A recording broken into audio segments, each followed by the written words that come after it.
navigating the course to college series within the MEFA podcast. My name is Jonathan Hughes, and I'm the Associate Director of College Planning and Education at MEFA, and I'm on my best behavior today because I'm joined by the Director of College Planning and Education at MEFA, Julie Shields-Rutyna. Hello, Julie.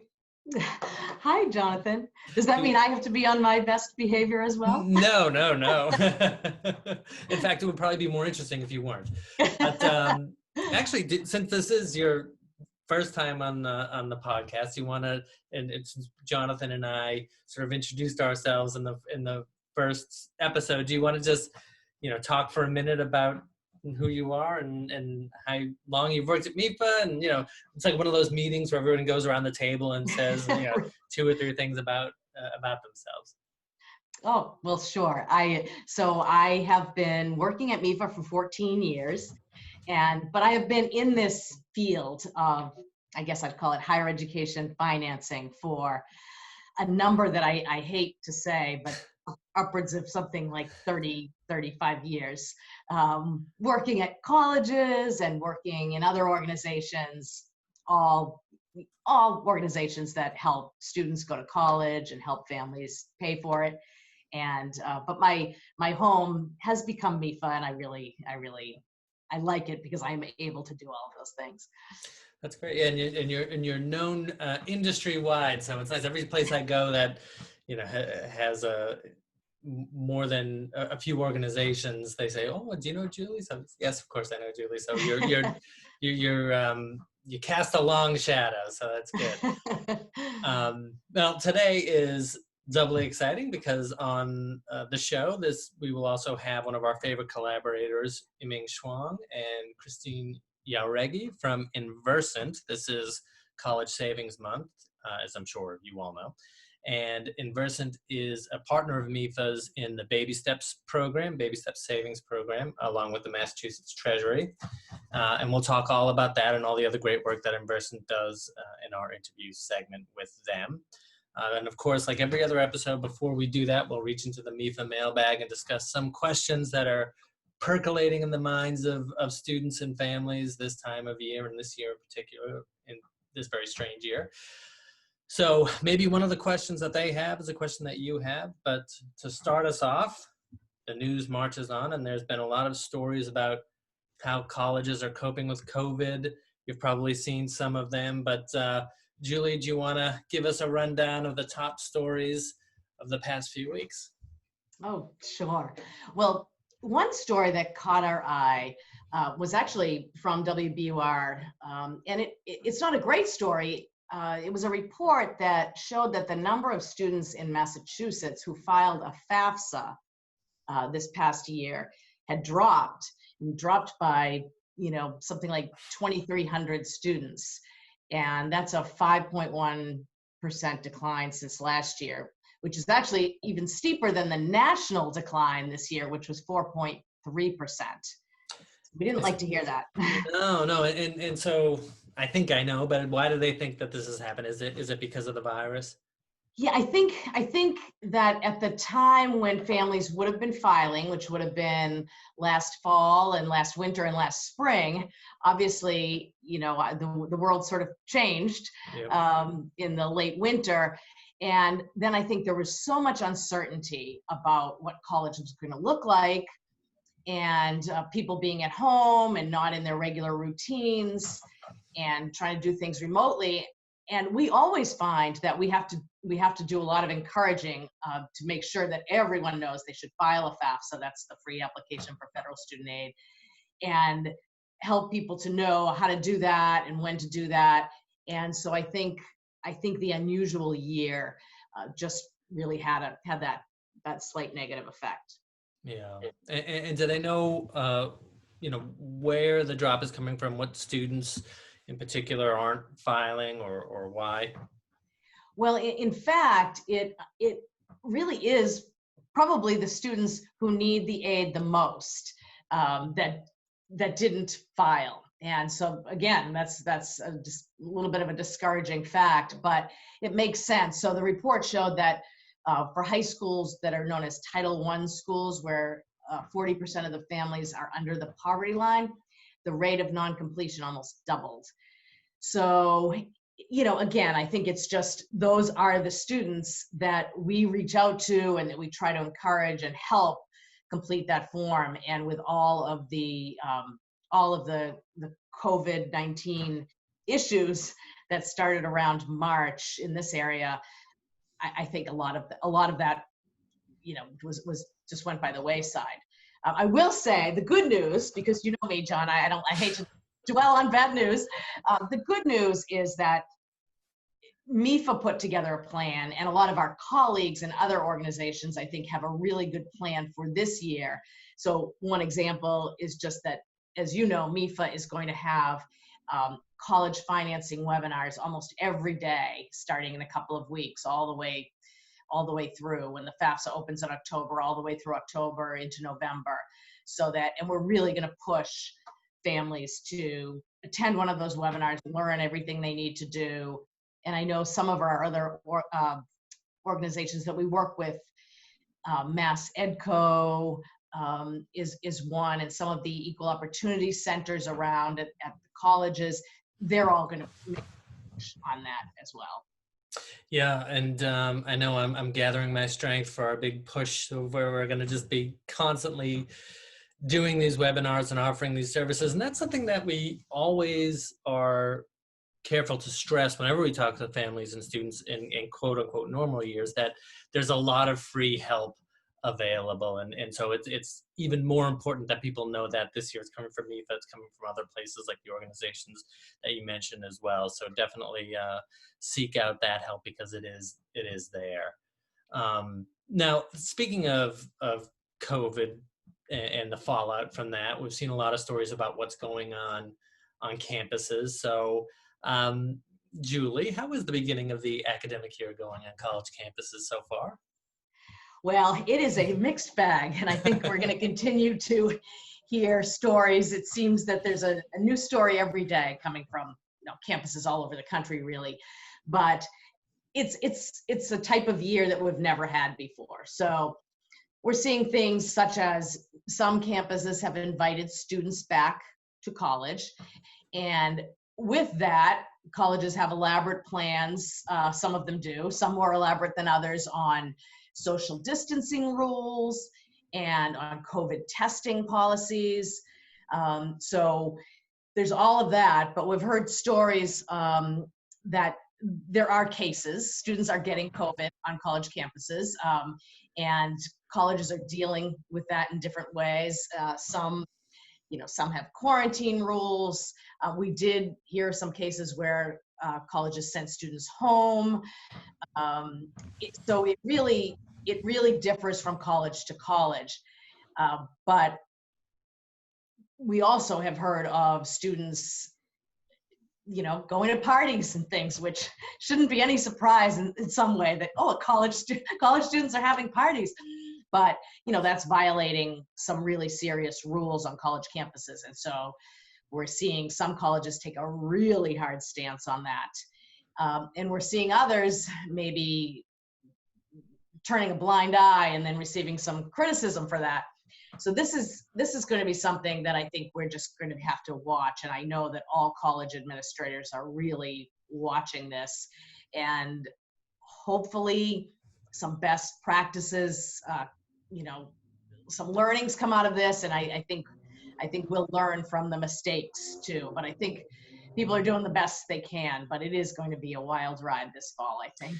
Yeah, and it may not end in the fall too. We'll see. I mean, we were sort of all looking to the fall to see what was going to happen and how colleges were going to handle this, and now we're seeing it, and we don't know if the fall is the end or if we're going to run into the same issues in the spring. I hope we don't, obviously, but it's definitely, it's a good point. Now, finally, I think in some sort of comparatively happier news, there's some new developments for possible, and this is nothing is final, everything is just a proposal at this point, but a possible 529 expansions in a new bill that was unveiled in Congress. So do you have any details on that? Well, yeah, just that there's a stimulus bill that the two parties are wrangling over right now, and and the Republicans in the Senate have introduced a bill that includes some flexibility to 529 plans. And this new flexibility would allow parents of students in kindergarten through 12th grade at any public, private, or religious schools to use 529 plans for expenses like books, online materials, tutoring, things that they may have to deal with that they haven't had to deal with pre-COVID. And this has it would be a bill, it would be a proposal that would go into effect for 2 years. But it would be an expansion of the qualified expenses. So we'll keep people posted about how that turns out. But why I think it's good news is it just seems, as you know, John, that over the last couple of years, we've seen the qualified expenses for 529s really expand and become more flexible little by little. And I think all of that can help to encourage families to save. And we just know the benefits of putting away some money for college. And I think each time the plans become a little more flexible, then I feel more people may be encouraged to say, all right, this is now I'm going to save. I have less of an excuse because of this or that or this or that question. Absolutely. So good news, good developments. We'll see what happens. Now we're going to head on over, as we always do, to the MEFA Mailbag. These are questions that students and families have either called us with or emailed us. And if you want to ask us a question, you can email us at collegeplanning@mefa.org, or you can call us at 1-800-449-MEFA. It could be your question that we read next. But our first question comes from Patel, who called in this week to ask us what the difference is between the U.Fund and the U.Plan. So since this is College Savings Month, we're going to have some college savings questions that folks have asked. And this is the first one. And this is kind of like, if somebody calls up and asks this question, get comfortable. It can be a long call. It's going to be a long conversation. So we're going to try to get through this as succinctly as possible. And it's a big question. So the difference between the plans are these.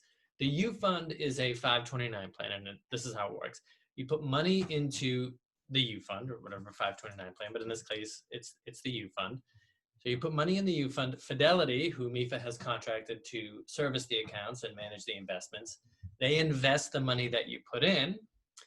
The money grows tax deferred, so you don't pay federal taxes on the earnings. And if you use the funds for qualified educational expenses, which we just kind of talked about, but quickly again, are tuition fees, room and board, books, supplies, and equipment for higher education, or it can be for up to $10,000 related to K through 12 expenses, apprenticeship programs, or up to $10,000 in repaying student loans. So all of those things are what are considered qualified expenses. So if you use your 529 money for that, you don't pay any federal taxes on the earnings. So that's essentially sort of the high level of how 529 plan works. So the U-Plan is different. It's the Massachusetts prepaid tuition program, and you put money in, and depending on how much money you put in, you buy a certain percentage of tuition at each participating college in the program. So every participating college is in Massachusetts.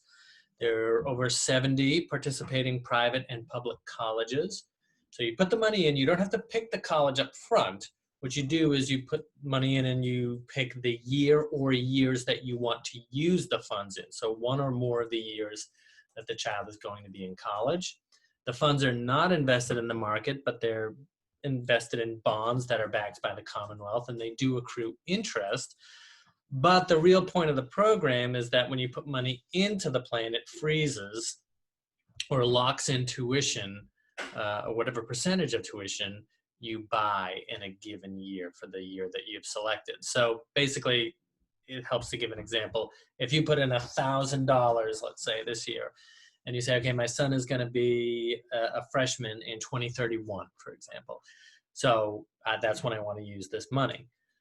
Well, I put in $1,000. That's going to buy 10% of tuition at a college that costs $10,000 this year.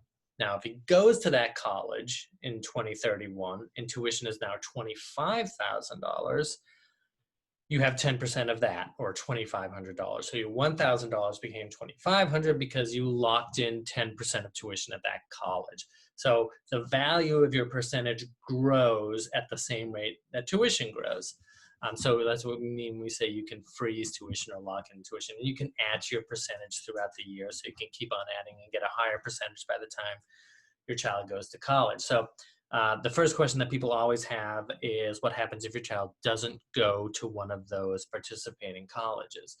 If that happens, you can change the beneficiary to another student, which you can also do with the U-Fund. So if one of your students doesn't end up going to college or is not able to use the funds for whatever reason, you can transfer that to another student. Or in the case of the U-Plan prepaid tuition program, you can always get what you put in plus the interest back with no penalty on that. No Massachusetts state tax penalty or federal. So that is essentially the difference between the U-Fund and the U-Plan. And now you don't have to choose one or the other. You could do both. I have one of them. I won't say which one it is at this point, but I do have one of them. But you can't, as I say, you can't do either. The U-Plan is for tuition and fees, but you can use the U-Fund for room and board and things like that. So if you're able to do that, it's a great thing to do. But as we always say, any way that you can save is a good way. It's better than not saving at all. But these two ways have sort of added benefits or specific benefits that come with them when they're used for college. So is there anything you wanted to add to that, Julie, or did you? I guess I would just add that I have both, and I've used both for my two kids, and that has worked out very well for me. Yeah, I do know that you're a U-Plan customer. I forgot that, but because you and I have talked now, if I may, I have a 7-year-old son who I'm saving for. Well, I guess I'll spill the beans. I have a U-Fund, and I'm saving for him every month. But I do, your children, one of them has graduated and one of them's in college now, right? Yes. So we kind of have talked, and I say this to parents all the time. I'm trying to do this just like you are, right? So, and we talk about saving, and I actually, if you don't mind, I'll say what I do say sometimes to folks in our college savings presentation, which is a conversation that you and I had, Julie, which is when you said that the best thing that you did was saving, right? Starting to save. And absolutely. Yeah. Go ahead. No, sorry. Go ahead. Oh, no, you're so right. Absolutely. That when it came time, when that fall came around to send my first student to college, just knowing that I had some savings, and I did not have enough savings for everything, but knowing that I had some savings, and also my kids got some financial aid. And so it helped me put together a plan so much easier. If I didn't have any savings, I would have been a lot more anxious about the whole thing. And I think the whole thing would have been and would continue to be a whole lot more difficult. So. Yeah, no, I think that's really, really important for people to know. It's not that you have to save everything, but just having it there, having some of it there really helps. So I hope you don't mind, but I always relay that. I don't think you would, but I always relay that to folks. Now, our next question came into us, and it was a question about whether or not 529 funds could be used for a career technical institute. We talked all about college, and that's a lot of what we talk about. But of course, as we say as well, not everybody goes to college, not everybody needs to go to college. And one of the great things about a 529 plan is that they are flexible. So you can use them at any accredited college in the country, but it doesn't have to be a college. So you can use 529 funds at international colleges if they accept U.S. federal funding, but you can also use them for vocational programs, technical certificate programs, as long as they're accredited and can accept U.S. federal funding. So it would depend on the actual institution itself, but as Julie alluded to earlier, just so many qualified uses for 529 plans, and the trend is more flexibility and more eligible expenses to be used. So it's a good trend. Now, our final question comes in from Nancy, who's a new mom. Congratulations, Nancy. She writes, can I open a 529 plan for a newborn beneficiary who has not yet been issued a Social Security number? We talked about this. So, Julie, why don't you go have a crack at this one? Oh, sure. Well, so in order to fill out a 529 application, a beneficiary has to have a Social Security number. So you really can't set up the account for a newborn if the newborn doesn't have one yet. However, over time, we come into contact with lots of planners, lots of people who want to plan, and that we want to encourage that. So that's great. So the way around that is that if people want to open a 529 plan before, maybe when someone's pregnant, or just even knowing that that's going to be in the plan for the future, someone can open a 529 plan and name themselves as the beneficiary. So they can be both the owner and the beneficiary. And then once the baby is born, and then the baby has a Social Security number, they can just go and change the beneficiary. So that's how that would work. So our guidance is, if you are a planner and you want to plan, go for it. That's great. Lately, we've started to get questions from people who are, about to have a baby. They're really close to having a baby. And in that case, we sometimes say, well, just wait. And you usually get the Social Security number within 3 weeks time of when your baby is born. So you might as well just wait and set it up. And then the baby has the Social Security number.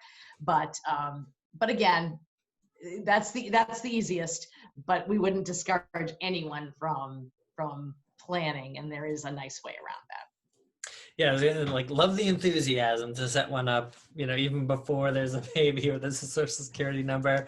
But like you said, if it's it doesn't take a long time to get the Social Security number, and it's a lot easier if you probably just wait a little bit. Especially, I think the person, Nancy, who called in, I think was a new mom. So okay. It's just going to be a couple of weeks before that Social Security number comes, and probably easier, right? If you just hang on for that time and wait. And it might come into that BabySteps program if you're a new mom in Massachusetts, right? And you sign up for a U.Fund, you're going to get that $50 in the BabySteps savings program. But in order to be eligible, the beneficiary has to be born after January 1st, 2020 in Massachusetts. So probably easier to wait for that and than to transfer later on and then see if you get the seed funds. But we have Yiming Shuang from Inversant to talk all about that in our next segment. But that is it for the mailbag. So we can close that up. And again, remember, if you have any questions, you can call us at 1-800-449-MEFA one more time, or email us at collegeplanning@mefa.org. Now, finally, for our last segment, you will hear my interview with Yiming Shuang and Christine Jauregui from Inversant.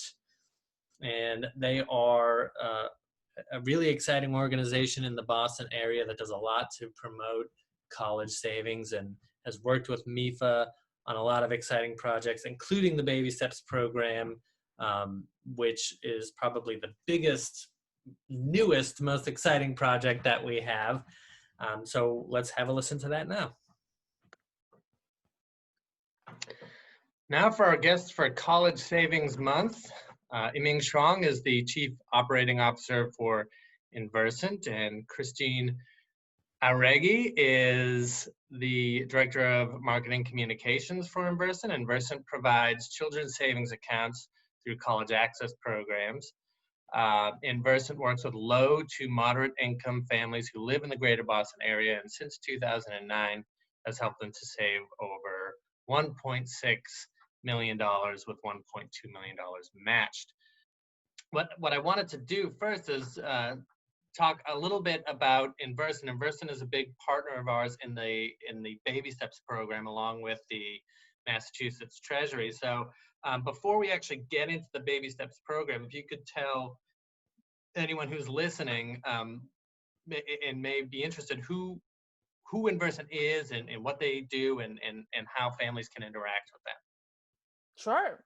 Inversant is a pretty small nonprofit. We're based at Copley Square, Boston. We really miss being there. We're all working remote now. Our mission is to help family plan and invest in higher education. We have served over 2,000 Massachusetts families, mostly in the underserved community since 2009. We offer support and incentives to kickstart their college savings. We also provide workshops about financial aid and college planning process. But in short, whenever we interact with a family, we really talk about whenever we use the word safe, like save for college, it has multiple layers of meaning. So one is like start an account and save for college. Second is we usually say, oh, we save a big deal by cutting back the expenses. So we teach family how to research the expenses, looking for ways to cut back on what they don't need to spend.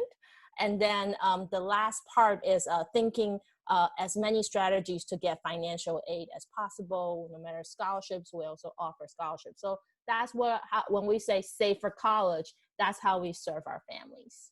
Now, when do families and students start to engage with Inversant, and how can they do that?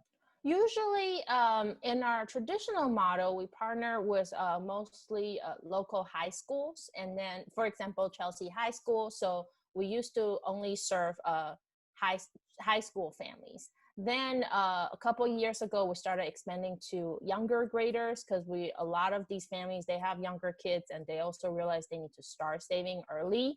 So then we started expanding it become a K-12 program. And then throughout pandemic, actually right before then, we started thinking about a lot of these parents. Of course, we really meet families where they're at. So they're like, I want to go to college too, or they start thinking about their own education. So we're just gradually, little by little, like it takes a village, but also we're trying to bring the whole village to college. So that approach that we're doing, so we're really gradually expanding and then trying to meet families' needs where they're at. I was really, really excited to hear that you were developing that strategy or that focus towards bringing in the parents or more adult learners into the process, because I think so much of the focus is on families and students, traditional students in high school or below, and there is a need there. So I thought that was really, really great. I'm glad you brought it up. But before I start talking about the pandemic and everything that's changed there, tell me, how did you come to this line of work, Yiming, and what sort of did you learn doing this work that surprised you? Yeah. So I moved from Taiwan. I came to Boston for grad school at BU. It's kind of, I feel like it's serendipity. Before I came here, my family, especially my mom, she's been raising me and my sister on her own. And it's been her lifelong dream that we get the best education. And so as the foreigner, we think U.S. education is really the golden standard. It means like better life, better opportunities for jobs. So that's what we never had our own house or car. Like she just saved up her entire life to send us to grad school in US. And then what's really interesting is then after I graduated BU in 2009, we hit the biggest depression like in the economy. So most of my peers, they couldn't find a job. So they had to move out of Boston right away. And they have to pay back the high cost of living. They have to start paying their student loan.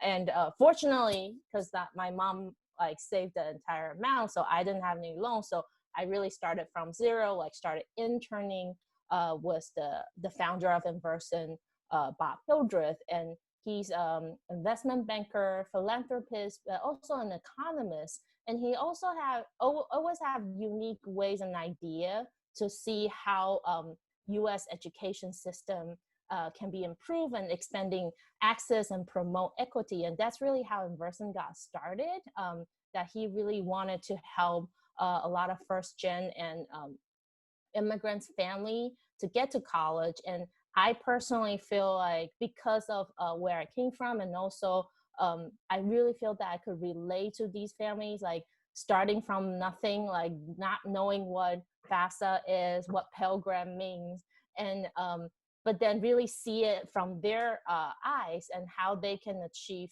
the U.S. education, like how I came from. So, but then they just need, you know, more push and more lending hands of how to overcome those systemic barriers in affording college and taking potential financial risks. Wow, that is great.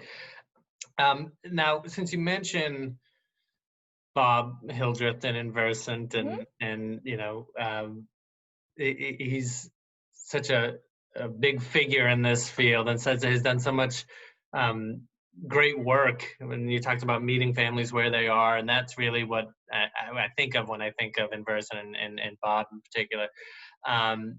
But that makes me think of all the programs that we did together, starting with the EC, the 529 programs that we did earlier, and now with Baby Steps. And we mentioned Baby Steps a little bit earlier in the show, but I thought it would be, since you are, you know, such a big part of the program along with us and with Treasury, if you could just give anybody who's listening out there who may be eligible for Baby Steps a little walkthrough of the program and what it is and how they can take advantage of that. Like a little shout out, right? Like exactly. How they should Yeah. join. Yes. So so Baby Steps is really, it's a long way coming. Like it really took us, like team effort, like several years, like learning from, you know, the groundwork that Inversant's been doing, and then collaborating on all these pilot programs led by the Treasurer's Office and MEFA. And then, so I always get very excited and emotional when we're talking about Baby Steps. And so the in short is, like, for any Massachusetts family who have a baby or adopt a child after January 1st, 2020, they're eligible to open a MEFA U.Fund account with a free $50 seed. And I can't tell you enough, like being a mother of 2 young children myself, this is a significant step to start investing in a child's education and future, and having that ease of your mind, because like there will be, there's so many upfront costs when the first 2 years when you had a baby, and then you don't want to like wake up at night and say, oh my God, what happened like next? Like what about at college? It's going to be so much more expensive by the time our children go to college. And and I can't even share enough. Like I was very fortunate that I get to visit some Baby Steps hospitals visit. That's right before pandemic, and of course we can't do this anymore. But that pure joy and hope like family had was their newborns, and wanting them to have everything, like the best thing in the world. So my quick shout out is, if anyone is expecting a baby, I've been doing this. I've been like going around all Massachusetts communities because if you're expecting a baby now, the process is really simple. Like you just need to check a box on your child's birth certificate when you're at the hospital, when your baby's born. And then you're gonna receive all the follow-up information from MEFA and the Treasurer's Office to open that account. Tell me how you've been managing during the pandemic. What have you been doing that's a bit different, and what are some of the challenges or the successes? We used to really rely on face-to-face meetings to connect with our families and communities. And now that we all work remotely, we've been testing different outreach channels, just like you're doing podcasts, like we're trying like Facebook Live or different kind of medium, and see what works best. And then but at the same time, we're still keeping that personal touch with the family, because usually when we do a campaign or outreach, then we get like flood of family calling us, and we're using that as an opportunity to check in with them and see how they're doing. I would say like one of the most fun memory we had since pandemic started is we tried to organize a remote pizza party for all the class of 2020 families, and that was quite an operation. We were like, at the beginning we started was like, oh, should we just like Uber eat this pizza to families? And then we like really contacted local pizza joint and then got them, you know, and then we work on like every single city, like how we're gonna figure out like delivering 20 pizza in Salem in one night. Wow. Did it work Yeah. out? That's a cool idea. Did it work out? Yeah, I mean, it's a lot of work. If you want to replicate that model, you need to talk to us. Yeah, but family really love it, and that just bring us that memory when we were back then, like still in a community meeting, like enjoying a hot meals together. And that's what the least we can do is like bring pizza to their household, and they can celebrate their kids' graduation. That's nice. One thing I do remember quite fondly from our events together is that it was always very well fed. Yes. So yes, We're still trying to figure out how to get a taco truck on the road so we can deliver more tacos. Oh man, well that's good. Well, Yiming, thank you so much. It's so nice to have you here on the podcast. When we were talking about who we're going to get on the podcast, you were one of the first people that we thought of to have as a guest.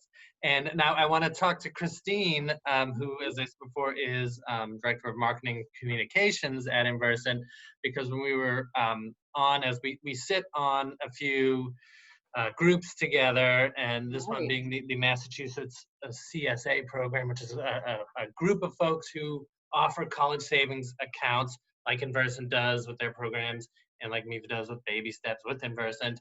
And then there's a Boston program called Boston Saves, and there's all sort of different local organizations that are involved in putting money away for kids in the community or matching funds. And so Christine was speaking about a new program that Inversant was launching. It's a scholarship program, and I want to give you the chance to talk about that right now. But first, hello, Christine. How are you? I think this might be the first time that we're speaking. We've spoken before, but always virtually. But this is probably the longest, most sustained conversation. That is correct. Yes. I've been enjoying your conversation with Yiming. I mean, she really is this vast wealth of knowledge and experience in this still somewhat emerging field. So good choice. Yeah, she's the best. Yeah. So yes, Inversant recently launched a new initiative called the Cash for College Fund. This is a cash award, and we will be making 10 awards of up to $2,500 each on a rolling basis between now and October 23rd. The application period is currently open. It is an online application. It closes on October 16th, so that's a very important date to remember. And it does take a little preparation to do the application and submit it, because we ask for a number of things, and I'll explain in a second why we're asking what we're asking for, because that is important too. There's a survey, a brief survey, or actually a questionnaire that we are asking individuals to fill out. Tell us about yourself. Are you enrolled full-time, part-time? Where are you enrolled? Are you working also while studying? Do you have children? Are you a single parent?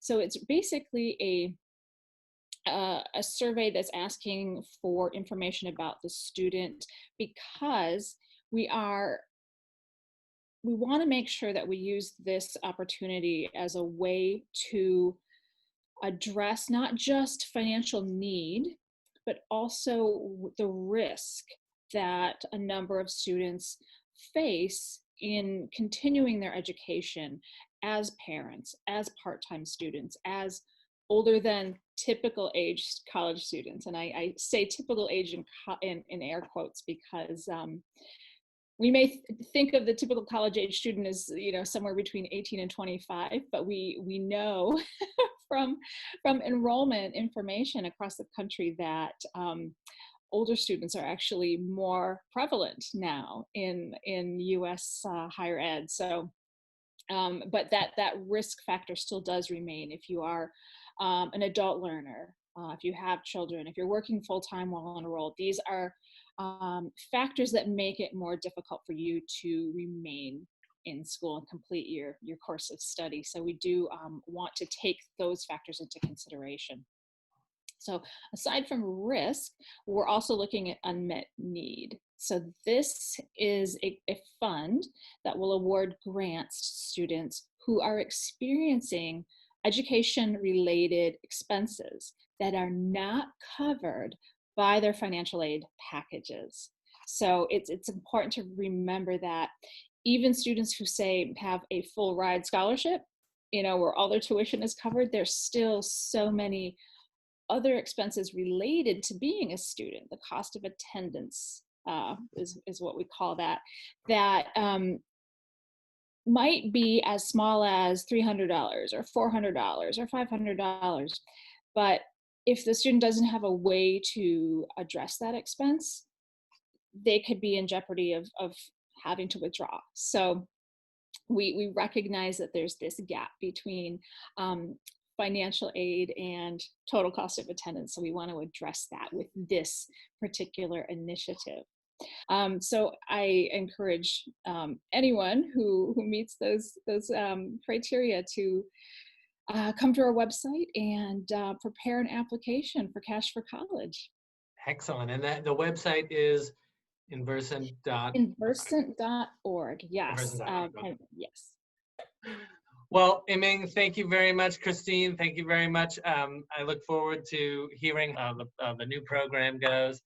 And then I hope to have you both back, but thank you very, very much for joining me. Well, thanks everybody for listening to that. Julie, how was it? Did you have a good time? I did. It was fun. I love podcasts, so I love being able to participate in this where we can deliver all this great information in this way. Yeah. Well, I thought it went really well, and I hope to have you back really soon talking about a whole bunch of other things that MEFA is doing. So, and I know that you probably will be back sooner rather than later, so I'm looking forward to it. Me too.